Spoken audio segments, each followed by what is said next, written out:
Hey, this is Heidi Dawson. If you love all things health and wellness and style of any kind, hang out here with me each week. I'm obsessed with never-ending improvement, and it's all in an effort to help each one of us live a wildly successful lifestyle.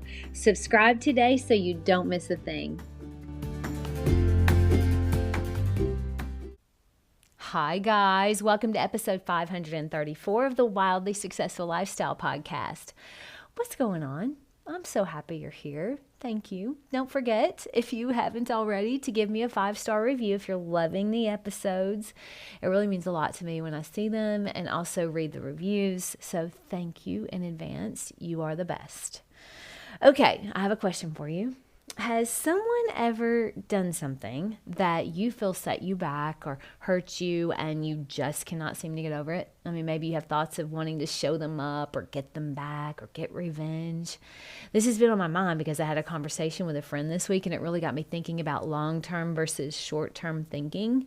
And my friend that I was talking to is a device rep, and she sells products to hospitals. And a couple months ago, the purchasing director for one of her big hospitals, who happens to be one of her friends also, decided that one of her main products was too expensive, so she pulled it from the shelves.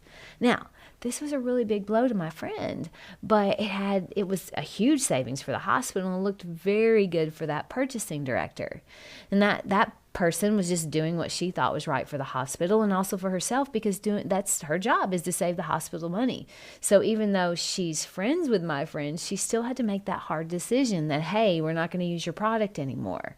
Now, of course, my friend is devastated and actually considered going around the purchasing director, who is her friend, to her friend's boss to try to get the decision changed. But she ultimately decided against doing that when her gut advised against it.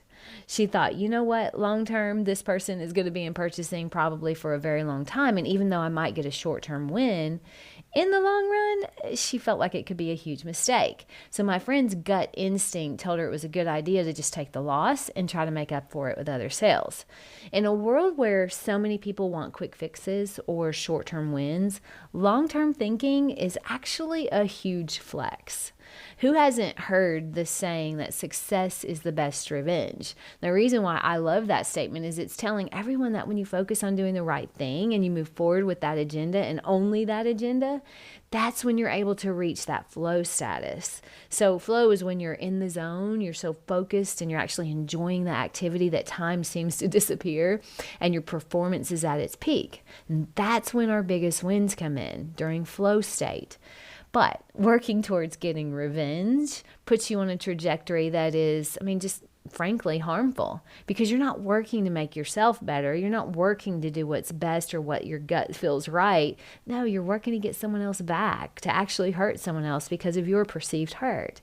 That is short-term thinking. That doesn't usually turn out well in the long run. You may get a quick win, but what do you sacrifice, and what do you ultimately sacrifice?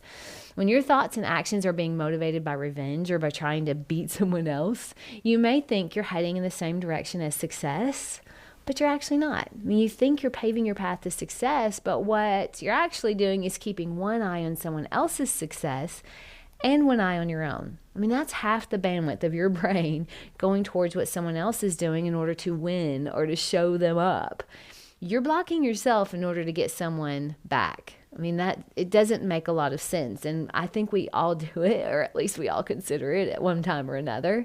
But the single best thing you can do if someone tries to get you down or does something that intentionally hinders you is to keep on doing what you believe is the right thing. Now, if my friend felt in her gut that the right thing was to go around her purchasing friend to her boss to try to get the product back on the shelf, then that's what she should do. But it didn't feel like that was the right thing. And even though she thought it might work for a short-time win, it was a no-go for her. In the latest podcast, I talk about how we aren't our cravings, we are the awareness of our cravings. This awareness is the same awareness that guides us all day, every day. The one telling you, hey, this doesn't feel right. It's the one telling you, hey, maybe don't say that thing you're about to say or do that thing you're about to do. How many times have you said to yourself, I knew that was going to happen, or I knew I shouldn't have done that? How many times do we have to hear that before we start listening? You see, we all have a dark and a light side of our personalities. You probably know this about yourself because a lot of times they'll conflict with each other. The dark side may want revenge, but the light side only wants you to thrive. And you can't thrive when you're hell-bent on revenge. I mean, revenge may feel good for a moment, but what have you sacrificed on your way to get it? The trajectory of success actually looks very different when you're focused on your dreams than when you're focused on showing up the person that perceivably took something from you. So back to the conversation with my friend, I have an update. Not only did that decision cause my friend to make tons of new contacts because she hit the ground running trying to make up for the deficit that contract cancellation caused, but she also got a call from her purchasing friend that she wanted to sort of make it up to her by using another product that she had that ultimately is going to help her even more in the long run. You see, she listened to her gut. She didn't go for revenge and instead just looked for new opportunities. And now she has wins coming in everywhere that she can be proud of, and she didn't burn bridges on her way there. I mean, it may feel good to want revenge, but the energy we put into it is energy we could be using to strengthen our own position. Don't look for revenge, look for success. My challenge to you today is to think about a situation where you feel someone has hurt you or set you back, could be recent or a long time ago. How much energy are you still giving this person or that event? The real challenge is to shift that energy towards something positive in your life, like your future success. I mean, we get to choose where our energy goes. Like Tony Robbins likes to say, energy flows where focus goes.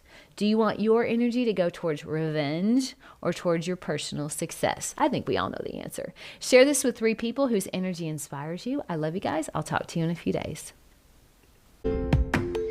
Don't forget to subscribe and share with your friends because we're just going to keep going bigger and better places together, and I love that about us. Talk to you in a few days.